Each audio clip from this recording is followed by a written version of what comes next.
Ընկերներ, ողջունում եմ բոլորիդ, ձեզ հետ է Գուրգեն Ստեփանյանը Manifest Online դպրոցից։ Այսօրվա մեր թեման է լինելու Bitcoin-ի halving-ը։ Հասկանալու ենք, թե ինչ է ընդհանրապես halving-ը, ինչպես է այն տեղի ունենում եւ ինչու է ընդհանրապես այն տեղի ունենում։ Եվ ամենակարևորը, ինչպես է ազդում կրիպտոարժույթների եւ առավել եւս Bitcoin-ի արժեքի վրա։ Եկեք սկսենք։ Նախ եւ առաջ հասկանանք, թե ինչ է halving-ը։ Halving-ը Bitcoin-ի արդյունահանման process-ի կրճատումն է երկու անգամ։ Բոլորս էլ գիտենք, որ Bitcoin-ը կրիպտոարժույթները արդյունահանում են, եւ բնականաբար այդ արդյունահանումը կատարվում է հատուկ սարքերի միջոցով, եւ մարդիկ, ովքեր զբաղվում են այդ արդյունաբերությամբ, արդյունահանման process-ով, կոչվում են մայներներ։ Նրանց համար, նրանք mining անելու համար, բլոկեր դաբավիտ անելու համար, այսինքն բլոկեր ավելացնելու համար blockchain տեխնոլոգիաներում ստանում են պարգևատրություն Bitcoin-ի տեսքով, եթե իհարկե խոսքը գնում է Bitcoin-ի mining-ի մասին։ Ստանում են պարգևատրություն Bitcoin-ի տեսքով։ Յուրաքանչյուր 4 տարին մեկ անգամ այդ պարգևատրությունը 2 անգամ դանդաղում է, 2 անգամ նվազում է։ Halving-ը սկսել էր 2012 թվականից, առաջին halving-ը 2012 թվականին տեղի ունեցավ, մինչ այդ halving-ը պարգևատրության համար մայներներին տալիս էին 50 Bitcoin, մեկ բլոկ դաբավիտ անելու համար, մեկ բլոկ ավելացնելու համար, այսպես blockchain տեխնոլոգիաների ցանցում պարգևատրություն էին ստանում 50։ Մեր օրերում ընկերներ այդ քանակը բնականաբար կրճատվել է։ 2016 թվականին այն կրճատվեց 2 անգամ, 2020 թվականին կրճատվեց եւս 2 անգամ, 2024 թվականի ապրիլին տեղի ունեցավ վերջին halving-ը,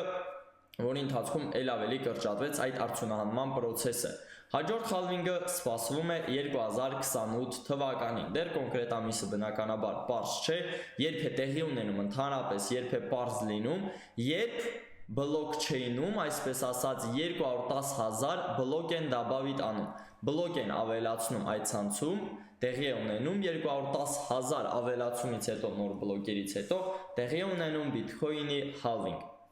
Եվ ինչ հետևանքներ է թողում ընդհանրապես Bitcoin-ի halving-ը։ Ընդհանրապես, եթե դիտարկում ենք պատմությունը, ամեն halving-ից հետո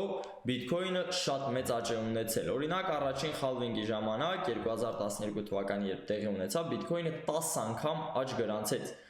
2020 թվականին մինչև halving-ը, եթե ուշադիր նայենք գրաֆիկին, ահա այս ժամանակահատվածներում Bitcoin-ը մոտավորապես 5000-6000 դոլար արժեր։ Halving-ից հետո Bitcoin-ը ընկերներ 10 անգամ ավելի աճեց եւ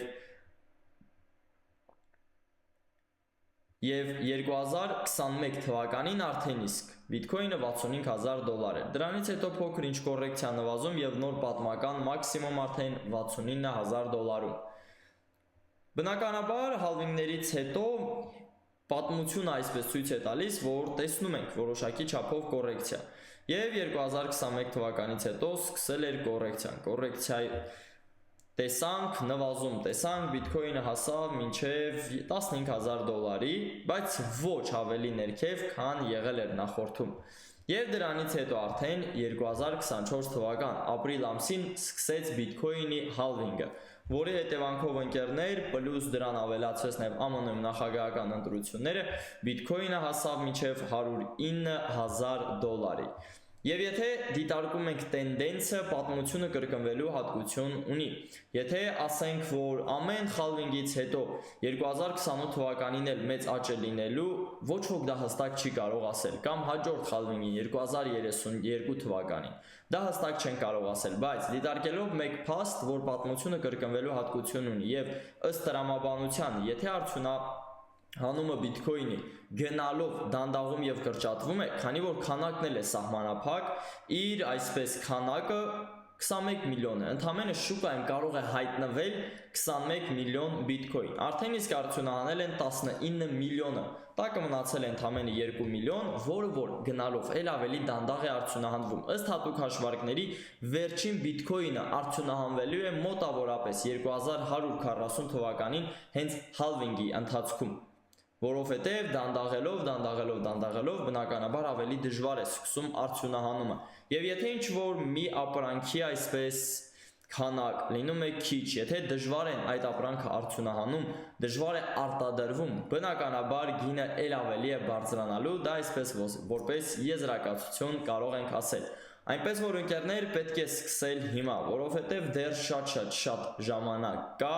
դեռ մեզ բազմաթիվ հալվինգներ են սպասվելու, բազմաթիվ եղանակներ, որի միջոցով կարելի է լինելու այսպես կապիտալը ել ավելի շատ ավելացնել եւ բնականաբար պետք է հասկանալ, թե դա ինչպես անել։ Եվ ընկերներ, հուսով եմ, որ ձեզ մեծ քանակի ինֆորմացիա տվեցի հենց Bitcoin-ի հալվինգի մասին, հասկացանք, թե ինչ է հալվինգը, ինչպես է այն տեղի ունենում եւ ինչ կարող է այն մեզ տալ բնականաբար։ Եթե հավանեցիք վիդեոն ընկերներ, բնականաբար դնում եք լայքեր, բաժանորդագրվում եք մեր YouTube-յան, Telegram-յան եւ Instagram-յան ալիքներին, կոմենտներում պարտադիր գրում եք ինչպիսի վիդեո եք ցանկանում, որ հաջորդիվ տեսնեք իմ կողմից բնականաբար YouTube-ում եւ ես կնկարեմ այն։ Լայքում եք վիդեոն ընկերներ, բաժանորդագրվում եք մեր ալիքներին եւ հիմա ձեզ ասում եմ առայժմ հաջողություն բոլորիդ եւ եկամտաբեր գործարքներ այս ոլորտում։